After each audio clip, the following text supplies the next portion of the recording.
Hi there guys, I'm Nikhil from GreedyTech, and in this video, I'll be showing you all the best features of Realme XT. By the way guys, I've already posted a dedicated video for the tips and tricks section where I've talked about many things which I won't be covering in this video. So definitely check out that video, link will be in the description. Now with that said, I want to start off with the most highlighting feature about this phone, and that's the in-display fingerprint scanner. Just like the Realme X, even this phone has an in-display fingerprint scanner, and it is super fast. It's almost as fast as the OnePlus 7 Pro and even the OnePlus 7T. And you also get different fingerprint animations if you don't like the default one. Now the next best thing about this phone is definitely its display. This phone has a 6.4-inch Super AMOLED display with Full HD Plus resolution with a dewdrop notch protected by a 2.5D curved Corning Gorilla Glass 5. I still miss the full view display from the Realme X, but even this display is pretty good. Next, this phone also packs in great performance. This phone has a Snapdragon 712 processor with Adreno 616 GPU with LPDDR4X RAM and UFS 2.1 storage. These are the benchmark scores for a quick reference. Gaming experience on this phone is also top notch, and that AMOLED display really adds to the overall experience. Next, this phone also has VOOC Fast Charging 3.2. So just like the Realme X and the previous OnePlus phones, this phone has VOOC charging with a maximum output of 20 watts, and it can charge your phone very quickly, faster than any other phone in this price segment. Next, we have a brand new feature called off-screen clock. Once you enable this feature and lock your phone, on the lock screen, we get to see some important information like time, date and battery percentage. Other brands call it always on display, while Oppo and Realme calls it the off-screen clock. Next, this phone also has a super fast face unlock feature. Unlike the Realme X, this phone has a dewdrop notch, so there's no pop-up mechanism, so the face unlock feature is much more faster. It's as fast as the OnePlus 7T. In good lighting conditions, it's almost instantaneous, you can't even see the lock screen. Even in low lighting conditions, it is pretty fast, and it still works in complete darkness. Next, this phone also has some pretty incredible cameras. On the rear, it is a quad camera setup with a 64 megapixel primary camera with f1.8 aperture, and for selfies, it is a 16 megapixel camera with f2.0 aperture. And it does take some pretty good pictures. These are some sample shots from the front and rear cameras.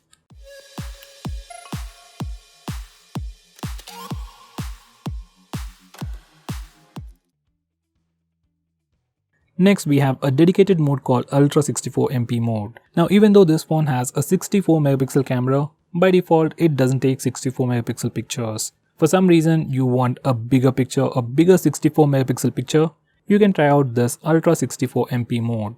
Obviously file size will be large and you'll get much more details than your regular picture. Next we have Ultra Macro mode. Now this is a brand new feature added on the Realme XT, and it allows you to take close-up shots of objects, or you can just say you can take macro shots. Now these are some sample shots. Next, this phone also has an 8 megapixel ultra wide angle camera with f2.3 aperture. And obviously it's an ultra wide angle camera, so field of view is much more wider than the primary 64 megapixel camera. With this camera, you get wider shots, but picture quality isn't as good as the primary camera. Now these are some sample shots.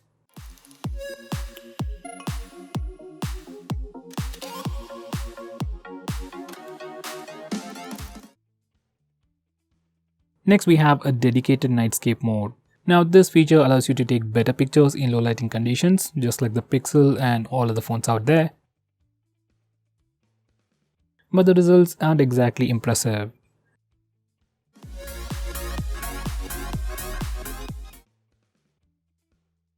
Next we have CHROMA mode.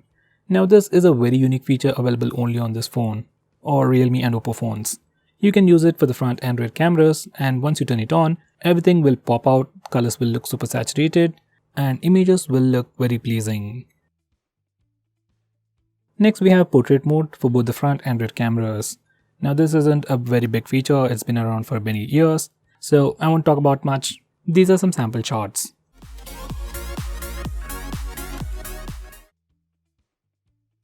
Next, we also have a dedicated face beauty mode.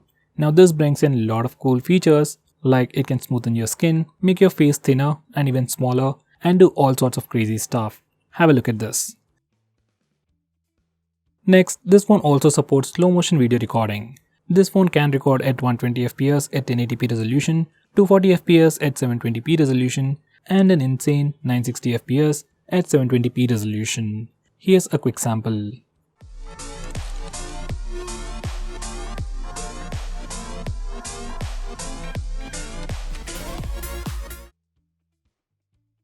Next, this phone has electronic image stabilization for both the front and rear camera video recording. This applies only at 1080p, and here's a quick sample.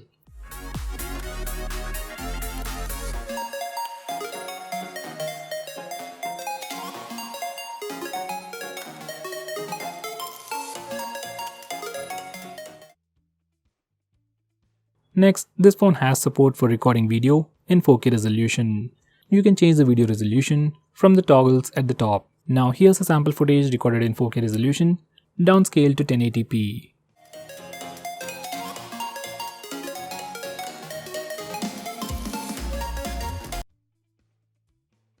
For the rear camera, it has just one gesture, that's tap to take pictures. Just enable this feature and touch the preview window to take a picture. Now for the front camera, it also has the palm gesture, and once you enable this feature, whenever your phone sees your palm, it takes a picture in 2 seconds.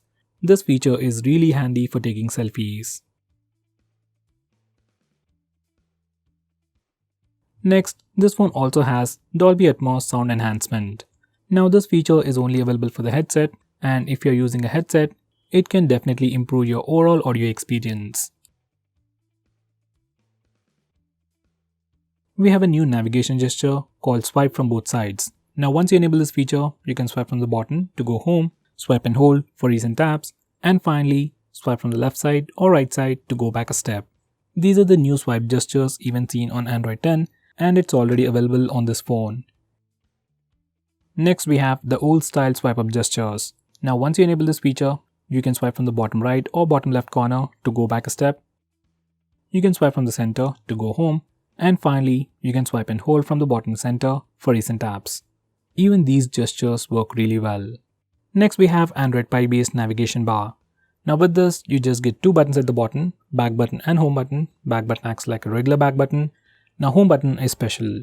You can click it to go home, you can swipe up on the home button to go to the recent apps page, and you can swipe the home button right side to quickly switch between applications. It's a pretty cool feature, but doesn't work properly on this phone. So I'd suggest you to stick with the regular navigation bar or with the navigation gestures. Now going on next, we have a super handy shortcut to trigger Google Assistant with the power button. Once you enable this feature, you can long press the power button to trigger Google Assistant. It's a nice feature and can be quite useful while using the navigation gestures, but I don't think this power button will last longer if you use it continuously. Next, this phone even has support for dual 4G and dual VoLTE. Now this is a SIM card tray, and obviously it has support for dual SIM, and along with that it has support for dual 4G and dual VoLTE. So you can use 2 SIMs in 4G or 2 SIMs in VoLTE, like even 2 Geo SIMs on the same phone without any issues. Next, this phone even supports native video calling. Here's a quick preview.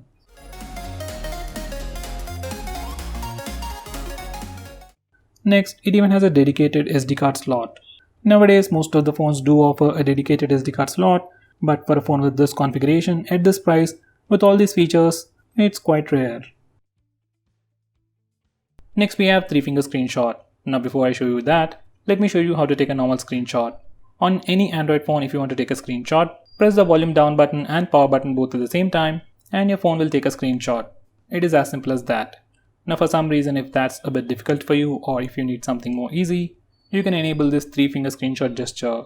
Now once you enable this feature, you can simply swipe down using 3 fingers to take a screenshot. Personally, this is my favorite feature or my favorite way to take a screenshot, and nowadays most of the phones support this feature. Now going on next, we have long screenshot. Now to take a longer screenshot, first you need to take a normal screenshot. You can either use the buttons or the gesture. Now once you take a screenshot, you get this preview. Now click long screenshot. Now just scroll the page up as long as you want to take a longer screenshot.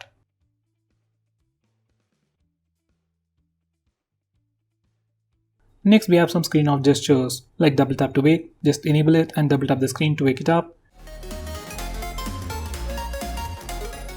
Next you can draw a node to open the camera application. We can also draw a V to toggle the torch. We can also draw characters like greater than or less than for music controls. And finally, you can add custom gestures like you can draw a W to open WhatsApp, M for phone dialer, and so on. Now going on next, this phone has a very unique feature called Smart Sidebar. It is enabled by default and this is how it looks like. You have some quick shortcuts, quick actions, and some quick applications. You can access it from anywhere. Even while watching videos or playing games in full screen mode, you can swipe near the notch area to bring it up. From here you can quickly launch applications, take a screenshot, record the screen, block banner notifications, and finally open few applications in a floating window. Next we have Assistive Ball. Now just in case if navigation gestures are not really your thing, but you still want a much more immersive experience, you can enable Assistive Ball. Once you enable this feature, you'll see a floating bubble that can do multiple actions. Now first you need to select the operation mode. You have gestures and tap mode. I'll go with gestures. Now you can tap once to go back, double tap for multitasking, and touch and hold to go home. If you select tap, once you click it, you just get additional options, just like the iPhones and iPads. Now this is another way to interact with your phone and gives you a much more immersive experience. Next we have Raise to Wake. Now once you enable this feature, you can simply raise your phone or pick it up from a table and your phone wakes up and then displays the lock screen. Next we have some smart call features, where your phone automatically answers the call when you place the phone near your ear, switch on the speaker when you move your phone away from your face, and finally mute the incoming call if you flip the phone. These are definitely handy and you should give it a try yourself. Next we have an app lock built into the system, and unlike most phones, we can unlock locked applications either by using the password or the fingerprint scanner, and even by using the face unlock feature. So if you're already using face unlock feature on your phone, most of the time you won't even see the lock screen. Now because of this one particular feature, you can lock any application you want and you won't be inconvenienced in any way. Now going on next, you also have the option to record calls automatically on your phone. So to enable that, go to settings, then select system apps, then select calls. From here select call recording and then enable the toggle that says all recording to record all the calls automatically on your phone. Next we have Night Shield. Now once you enable this feature, it puts a warm tint on the screen and thereby filters the blue light. According to research, blue light emitted by our displays affects sleep at night. So to prevent that, we have this Night Shield mode and you can enable it manually or schedule it to automatically turn on or turn off at a specific time. Next we have Startup Manager. Now just like the name suggests, it's a feature that allows you to stop applications from auto starting in the background. Now most of these applications automatically start in the background and then drain your battery life. And for the most part, just applications like maybe Instagram or WhatsApp needs to be allowed to auto start. So you can disable auto start permission for all these applications and further improve the battery life. Next we have Wi-Fi tethering. Now this is a very unique feature which allows you to share existing Wi-Fi connection to other devices. It's like your regular hotspot, but instead of using your mobile data, it will use your existing Wi-Fi connection. Now you might think this might not be a useful feature, but let's say if you're in an airport or a hotel where you have access to only one device or a Wi-Fi, then in that situation, you can share the existing single Wi-Fi connection to multiple devices. Next we have a security feature which protects your personal information. Whenever any application tries to read your personal information like messages, call logs and contacts, this feature provides fake data to those applications. Many applications on your phone try to read your personal information. Even Amazon does that. So using this feature, we can still use those applications safely without sharing your personal information. Next we have Clone Apps, which is a feature that allows you to use two instances of the same application. Like you can have two WhatsApp accounts, two Facebook accounts and two Instagram accounts on the same phone. This is definitely a very handy feature, but it is still limited to only very few applications. Let's say if I want to use two Paytm accounts on the same phone, we can't do that. Next we have Game Space. Now this feature or application just tries to improve your gaming experience and gives you a lot more cool features. Now once you add all your games to this Game Space and then open that game, your phone will divert all the resources to improve your gaming experience. It means faster game load speeds, better visuals, and more than that, it gives you the option for Do Not Disturb mode, where you won't be interrupted with annoying notification sounds or visual disturbances like banner notifications. You also have different power profiles to improve the performance or battery life. It also gives you the option to disable auto brightness, which is missing on many phones out there. Next we have split screen mode. Now split screen mode has been on Android for a very long time, but on this phone, we have some more features. Now to start a split screen mode, as always, you can simply press and hold the recent apps button. Or on this phone, you can also use the 3-finger gesture. Simply swipe up using 3 fingers to open the current application in a split screen mode. You can choose a secondary application from the list below. Personally, I like this gesture and I wish every other phone has it. Next we have automatic on-off. Now this is another weird name for schedule power on and power off, and using these settings, we can automatically turn on and turn off your phone at a specific time.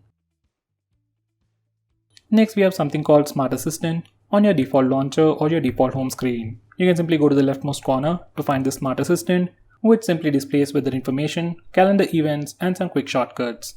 You can enable it or disable it from here.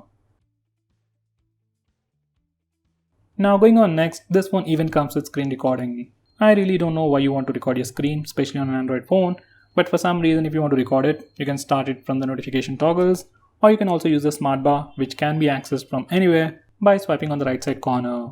You can stop recording by clicking the stop button on the floating bubble. Next we have Smart Energy Saver. Now this is another feature to improve your battery life. If you enable it, your phone will automatically manage all the apps running in the background to improve the battery life. If you disable it, you get the complete list of applications that are installed on your phone, and you can manually choose to block an application from running in the background. Next we have Smart Driving. This is another fancy sounding feature which simply gives you various features to manage calls and messages while driving. We have a similar feature on many other phones, but on this phone, we can automatically enable it or turn it on when you connect your Bluetooth in your car, or else you can manually turn it on if you have a bike. Next we have Kid Space. If your kid is troubling you about your phone, he wants to play some games, or maybe sometimes he accidentally purchases stuff, Kid Space can be quite useful for you. Once you configure this Kid Space, your kid will be able to only use specific applications that you choose, and he will be able to use your phone only for a specific amount of time. Once again, it's a nice feature, but if your kid already knows your password, it's completely useless. Next we have Private Safe. Now this feature is more like an application or like a vault where you can hide all kinds of files. Just like the app lock, we can have a completely different password from your lock screen, and we can unlock it using your fingerprint or your facial data. Personally, I suggest you to use Gallery Vault. So guys, those were all the best features. If I missed out on anything important, do let me know by commenting below this video, and make sure you check out my video on tips and tricks section. Link will be in the description. Now if you're planning to buy this phone, please use the link in the description. It always helps the channel, and if you want us to make any specific video, tweet out to us with the hashtag AskGreedyTech on Twitter, and I'll try to make it as soon as possible. I'm Nikhil from GreedyTech signing off. Have a nice day.